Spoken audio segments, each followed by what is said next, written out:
welcome to Routine Rundown. It's a very exciting episode today because we are here with Allie Love, who, if you've ever been on a Peloton bike or are a Peloton lover, you know her, but she does all of the things. It's actually like crazy, Allie, the things that I feel like you fit into a day, and I'm really excited to talk about how you do it because you're just like a multi-hyphenate, and I feel like everything I read about you're just adding more hyphens to the definition of it. Oh, well, thank you so much for having me. I'm thrilled to have this conversation with you. And I know it seems like I do a lot, but honestly, they all intersect in one place and they all like are embedded in and ingrained in ultimately who I am and who I want to be. Amazing. So, I guess because this is Routine Rundown, and this is a really exciting episode because you're our first non-beauty guest, if that makes sense. So, I'm really excited about this because I feel like we are going to get to talk about routines in a whole new way. So, I'd love to start kind of talking about, as I said, you're a very busy woman. You are a Peloton instructor. You are the face of the nets. You are hosting a reality TV competition. You have your own foundation. Like, you're doing all the things. And what routines keep you grounded in all of that? And what role does routine play in your daily life? Yeah, I think being a part of the Slash generation, I say forging the Slash generation as the in-arena host for the Brooklyn Nets, Netflix host for Dance 100, CEO and founder of my own company called Love Squad, and then a Peloton instructor.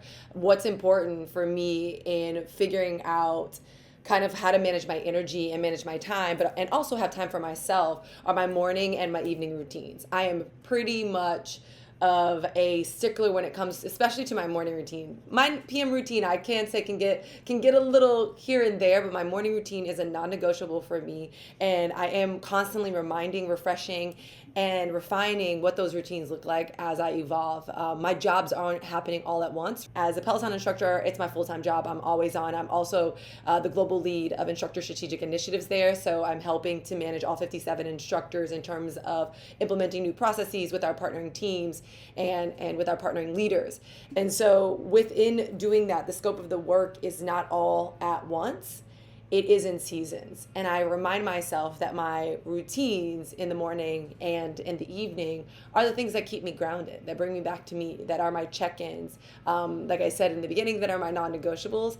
And I think they are tailored, or I know they are tailored, depending on the season, right? It looks different when it's summertime versus when it's wintertime. You know how that goes. Yeah. So let's start first thing in the morning. I know it changes as you said, but what are kind of the morning routine things that are really non-negotiable for you to start your day with? Yeah, so about a year ago, let's cut to like 4 years ago, especially probably as we roll into the pandemic, my morning routine looks like this, where I would get out of bed, and for me, the first stop is the bathroom because I'm getting myself ready for work. I tend to wake up most times at 4:30 or 5:15 most mornings. Even I know annoyingly, even on a Saturday when I am off, because I've never taught class on a Saturday in terms of my routine schedule. So even on a Saturday or a weekend, I tend to wake up at 6 a.m. I am that annoying friend who's texting you about dinner plans at 6 a.m. in the morning or responding to all the emails.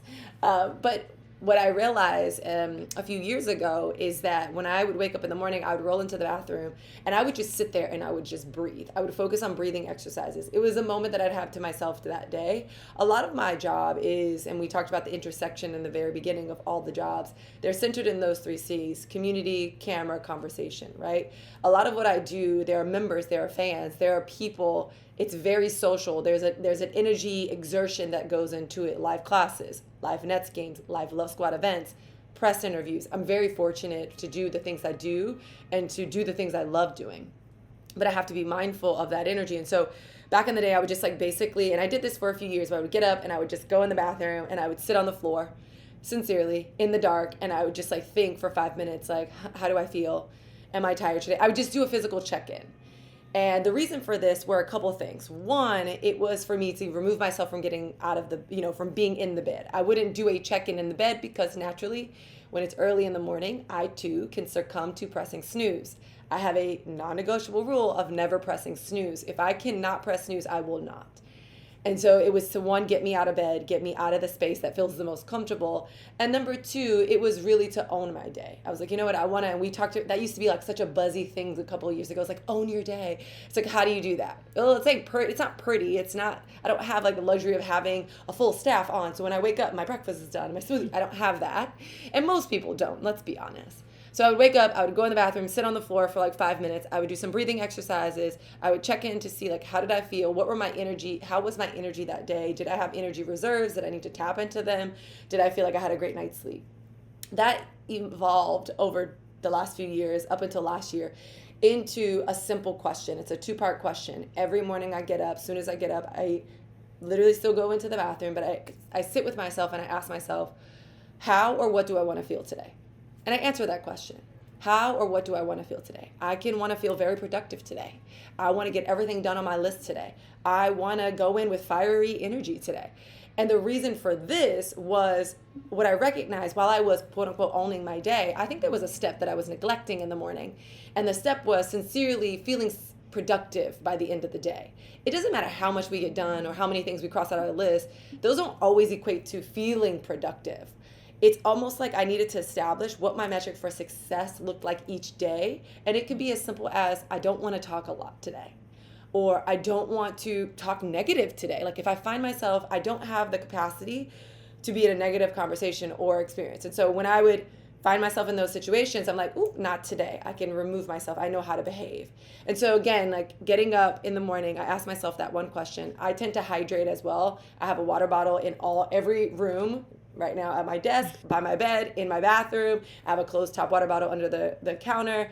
I have one in the living room. I tend to hydrate as much as possible. So I get up, I ask myself that question, I answer that question, I hydrate, and then from there I pray. I'm a person who is a believer, so I pray. I show gratitude to God of like getting me up, establishing me throughout that day. And what I would have done the night before is when I get dressed for work, I like lay out my clothes like I'm still in school. So I would have already had my clothes laid out and my bag packed, like my book bag packed for school already. And those are the things that I tend to like get up and do in the morning. I hydrate, I ask myself that 2-part question, I pray, and I sincerely like put on my clothes, like literally laid out top to bottom with socks.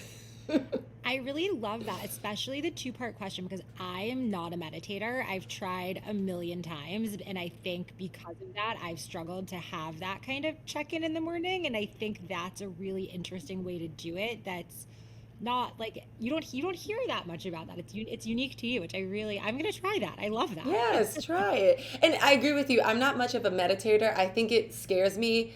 And so the ease in for me is like the breath work, like just doing a couple breathing exercises.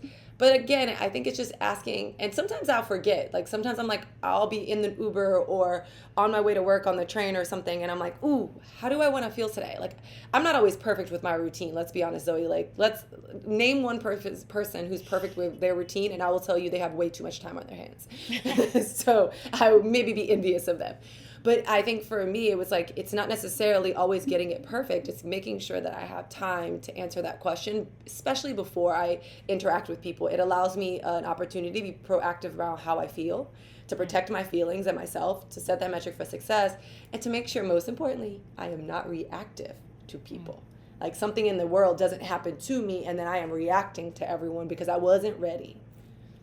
Yeah, and I think, something about you that I know from following your journey is that, and you can hear it in everything you just said, is that your energy is really inspirational and really infectious, to be honest.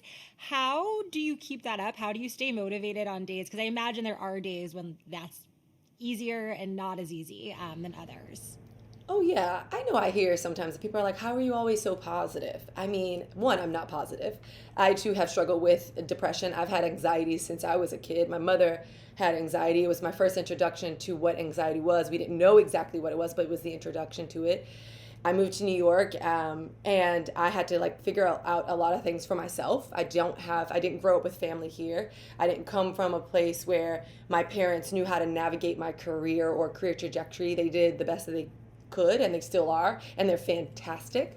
But a lot of things I've had to figure out along the way, and I knew throughout my journey, I'm like a shark. I want to keep moving forward. I want to keep progressing, and that a lot of that is in my hands. And energy is contagious. managing your energy is important. A lot of people growing up, and my parents told me this too, it's like, I couldn't drink coffee until I was 13. Like, I couldn't try it. My dad would have coffee every day. And I'm like, oh my gosh, when I turned 13, I'm going to have coffee. And I remember I turned 13, and it's like the Folgers in your cup moment. You get up and you're like, I'm going to have some. And I tasted it, and I was like, what? I've been waiting all this time, lusting over this, and it tastes like dirt. Now, I know every coffee lover is like, I hate this girl right now. Here, I get it. It tastes good. There are different varieties. It's a whole technique. There, you could be a connoisseur. I think what I recognized later in life when I got to college, and then, carrying the Starbucks cup became super cool before you would carry the Stanley cup or whatever this thing is called. I tried it again. I was like, you know what? Let's give it another go. And I recognized that it makes me very jittery. I come to realize, I speak fast, I move fast, I have more energy than the average bear. I don't know, but it is a blessing, maybe a gift and a curse. And what I've recognized is, one, I have a lot of energy, maybe in comparison to most people. Two, stimulants aren't my thing in terms of coffee, or I stopped drinking soda when I was 11. We would drink like orange soda. And I realized like it would make me feel very uncomfortable, and I had no idea why. And I realized that maybe it was a soda, and I literally never look back. Like, I'll have an occasional Sprite when I'm at the movie, popcorn with my husband when we go, rarely. But in all honesty, I just had to give it up. I was later introduced to matcha, which I found is there are antioxidants, there are different benefits, and it reacts to my chemical makeup differently. But when it comes to my energy, the stimulants are that's a non-starter. But also, it was recognizing how to manage my energy.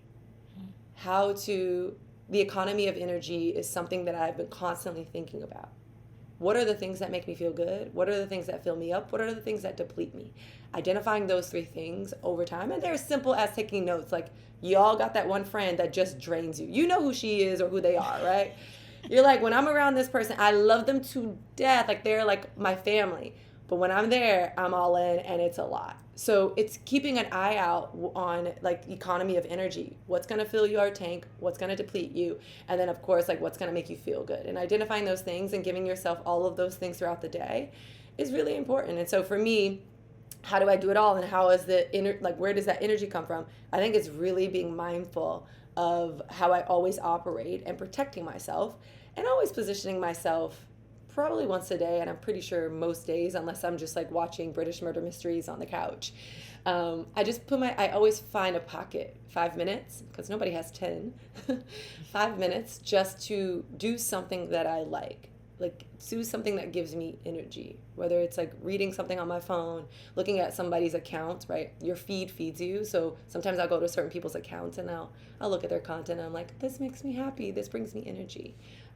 And so, yeah, when it comes to that energy, I do manage it. I don't always have a lot of it. I'm not always positive, but I think our positivity is directly correlated to how energetic or unenergetic we feel. And so if I can manage that energy, most times I'm on a natural state of contentment, state of positivity. That's such good advice. I feel like the process of being in touch with our energy it's something I think we all take for granted in a lot of ways, because I think it's more in the conversation now, but that was certainly not something I learned until very recently, and I'm still working on for myself for sure. And so we talked about the morning, we talked about protecting our energy throughout the day. What about at night? I imagine sleep probably plays a pretty important role in all of this. Yes. It's funny because you were saying, it's something that has been coming up a lot in terms of energy and economy of energy. And the first thing that popped into my head was, most times people are like, well, I'm too tired. I'm always tired. You ask most folks and they're like, well, I'm tired. Or, the answer is, I could complain, or I can't, like something like that. It's like, oh no, I won't complain. And you're just like, wait, how do you truly feel? But sleep doesn't always equal energy. It's good sleep that equals energy. And that good sleep is important. So for me, I am, again, annoyingly, I'm not this structured, although as I talk to you a little bit more, it sounds like I'm super structured. I'm not. I'm messy, just like the best of us. But I am pretty definitive when it comes to my sleep time. I go to bed at 9:30. Growing up in my house, my family was lovely, but we had a few rules. The rules were everybody's in bed at 9 o'clock except my dad. My dad would stay up late, right? Me, my mom, my sister. It was just one of those things. And after being a kid, like in elementary school, I stopped fighting it. My whole family, we all go to bed till this day, 9:30, and then we wake up early. We all usually get up at 6. And like that's how I grew up. And when I came to college, I stuck to that rule. My body is so hardwired that if we're not at a club, partying, a restaurant, like it's not an extravaganza, honey. We're stepping out to. If we're home and it's dark outside, my body's like, and good night. It's a fish. It's like it's time to go to bed. My husband will be up like watching. We'll be in the middle. Like again, playoffs are happening right now. The Heat and the Celtics are playing. I love basketball. We're watching it. It's like 9:15, and I'm like, honey, it's time. I must go. I can't tell me who won when I wake up. But like I go to bed. My routine is always 9:30, I'm in the bed. I always do my skincare routine in the evening. Sometimes when I am dead tired, I do forego this. I know they say you're supposed to wash your face every night. I will tell you right now, I do not always do that. Don't judge me. I mean, I don't. Sometimes I come home and we're hosting a Nets game. It's 11 o'clock. I'm going straight to bed. But I do brush my teeth. I brush my teeth. On the best days, I do my skincare routine of washing my face, moisturizing it, putting on my nighttime cream. I'm a big proponent for under eye cream. I don't know why I have a big fear of this. And then in terms of like on days that I've had the most hectic day, like tomorrow I have a day where I'm going to be from 4:30 until like 5:30 straight through, because I'm on set for 3 hours on TV, and then I'm shooting in the middle of the day. I have two meetings, and then I'm shooting on set the rest of the day, and I love those days. I thrive. But for example, what I'll do is like I will take a Natrol gummy, and the reason for that, like it's a melatonin gummy. It's to break that kind of stress cycle, right? Mm-hmm. So on days that I do need a little bit more support, where I'm looking for a good sleep, and it's necessary, so that when I wake up, I'm not tired, I'm not drained, I'm not like, wow, my dreams were all over the place, because I have like really vivid dreams. I don't know if anyone else has that, but I do, yeah. And so that's usually it. It's like and then before I go to bed, I say my prayers again. I say my like gratitude prayers. I do a few breathing exercises, and by the time you count to 3, she's out like a light. It's amazing, because I think all the things you're talking about are really accessible, approachable things, right? Like nothing you're talking about is you need to go lay in a $700 sauna bag and sweat before bed and commit to an hour of meditating or any of that. And I think that's, it's amazing that it's like, it's small changes that really add up is what it sounds like. But that's true. I think we've shaped our culture to kind of be in this mindset of I need to have a nanny, I need to have a cleaning person, I need to have an assistant, I need to elevate my legs, check my heart rate, go get my hair done, my nails done, and somehow be very successful at my career, and be a very successful partner in a relationship, and be an amazing mom if you have kids, and somehow be there for our parents. It's highly impossible and improbable that you will be able to sustain that, let alone do that at least for even a short amount of time. And so for me, I've committed to being real, being honest. It's messy sometimes. I don't wash my face when I go to bed. Sometimes, I teach class early in the morning. I don't always shower after a class. Again, a luxury that sometimes I can't afford. I will get dressed and go to a meeting. Put on some deodorant and go. And I think we need to take back the narrative and recognize that there is beauty in this messiness. There's beauty in simplicity, small habits, little small changes. Those small changes really can amplify or uncover big shifts in our person, in our emotions, our physical and mental well-being. Those small changes uncovers those big shifts. And so I think it's recognizing you don't need all the tools. For those that don't have support that are listening, you don't necessarily need all the support in the world, but it is, can you get up 5 minutes earlier where you don't wake up anyone in the house and you go in the bathroom and you ask yourself, or you sit on the floor, you do some breathing exercise and you ask yourself, what or how do I want to feel today? And that's your North Star today. I love that. I feel like I've seen the last few weeks this meme going around that's like women in our generation are faced with not only we came up in this generation of traditional having to look hot and do all the things, and then also kill it at work and be successful, and there's so much pressure. We're in this middle generation almost, and I think this idea of just taking like even that 5 minutes and doing what makes you feel good to survive in that, and also what you can do to like work against that by taking care of yourself, I think is so important. Thank you. I thought about that before we got on too. I don't have on any makeup for folks that are just listening. Intentionally, like I got my lashes done because they do help out, but I saw you and you look so beautiful and the light looks great, and I had that moment of like where my confidence like I felt like it was almost being compromised because the expectation of like, do folks always expect me to show with makeup on or like in my best outfit? And I'm like, no, this is how I show up. I show up like with no makeup, sometimes with makeup. My bar classes at Peloton, I would say 99.9% of the times, and this isn't intentional, is I don't put on makeup for those classes. I want you to recognize that that is a space for anybody's body to move, for you to show up, because we've constructed, to your point, these ideas like, oh, well, we need to look like this and do this and be nice and kind and like, you're just like, whoa, honestly, I can only be one of those things at a time.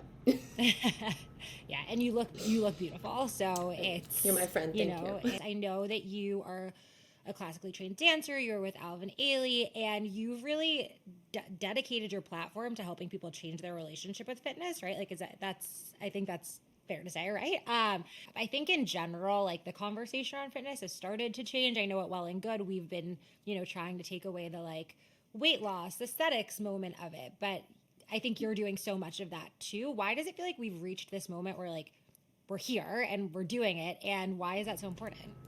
Well, it's important because I think we come from, and it's always evolution. There were generations of this is what success looks like. We touched on that, right? We think skinny, lean, tall is successful. Ideal when you think of the people that have, especially when it comes to women, like that feminine energy. It's like, oh, well, you have to look this way to somehow have made it in life or to get where you want to be.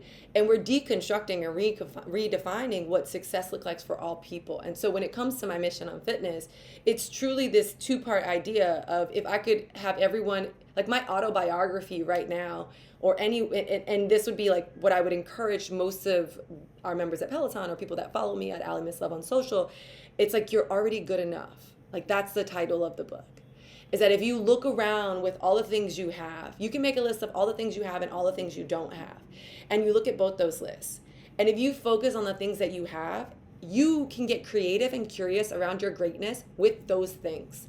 If we continue to focus on the list of things we don't have, we become less creative, we get less curious around our greatness, and we start comparing ourselves. And there's no progress in comparing ourselves to anyone. And so it's this idea that, very simply, again, nothing that I've said in our conversation isn't probably something you've heard before, but I am your bestie reminder. You are already good enough. Everything you have is enough. Everything that you don't have make you who you are, and you are already good enough. The other part of that is, even within this statement that's important to me, is reminding folks that they are a boss. A boss is someone who sets the standard, establishes the tone. Set the standard means you don't need to come in and do everything the way it's always been done. No, because that's not innovative. That's not change. That's not progress. You want to create some solutions, some real solutions, like as a real person for real people. And that to me is what it means to set the standard, is get curious around why and how we do things in your employment, in your home culture, in your friendship, in your fitness journey. Get curious around that, right? You don't have to work out for 45 minutes every day. 20 minutes is good enough. 10 minutes is good enough, right? If you want certain things, you can like create a workout program that are short, works in your schedule, that are fun, enjoyable ways for you to get to your goal and your destination. And then, of course, in bossing up, that's setting the standard, but establishing the tone. Any room or Zoom you walk into or enter, your energy, and we talked about this a lot, Zoe, your energy is contagious. You have that much power in you. And we forget that. Mm-hmm. And so when I think of my mission as a fitness instructor, as someone who is really wrapped up in women empowerment overall, it's reminding folks, and oftentimes reminding myself, because I too forget, is that we are already good enough. We're already good enough. And you get to be the best version of yourself, which is that boss, that inner boss of setting the standard and establishing the tone. And the power that you have to influence those around you it is incredible and so simple. Simply, when I come in on this, you and I have a chat, I could be here with really poor energy, my vibration's very low, and you would feel it. It would affect you. That's how much power I have. That's how much power you have. So it's like, keep in mind that while these things are so simple, they are so powerful. Your energy is absolutely powerful. And any space you enter, you set the tone. You lead with love. You lead with high energy. You lead with curiosity and conversation. Don't let anyone else dictate that. Especially if, I mean, you can pass it off if you're having those not so good days. Sometimes I'm just fade to black in a meeting. You know what I mean? We all have our emotional days. But when it comes to why now, where we are as a generation, as a society, you are good enough, you are worthy in your fitness, in how you look, in your like overall appearance, like everything you have going for you right now. Lean into that list, not the list that is the negative list, and just tap into that inner boss of setting the standard and establishing the tone, because it's powerful and it's available. I love doing these podcasts because they just wind up in being free therapy for me. It's great. It's really just like, it's such great advice. And I really, like all of this, like I'm taking all of this to heart in a really big way. And so thank you for sharing all of this. Last but not least, I know we talked a little bit about skincare. Sometimes you skip skincare. Sometimes you don't wear makeup on camera. But are there any beauty products that you are like, I don't know, whether you're wearing to sweat in class or any skincare products you use to take care after you're sweating in class? I feel like I always wonder that for people who have to show up to workouts camera ready. Like, what do you use? Yeah, I use like a bunch of stuff, but I think my most consistent skincare so far has been Ren Skincare. It's a clean skincare. I am pretty simple with that. But in terms of my routine of like when I teach in the morning, I do prime my skin, I do moisturize my skin, and then I put on a light foundation. I use a NARS foundation that's a liquid. I tend to lean towards more liquid foundation. And the reason for that is even for my blush, is because I don't think it clogs my pores, and I can put on a light application to give me a little bit of a tan, because sister can use a tan today.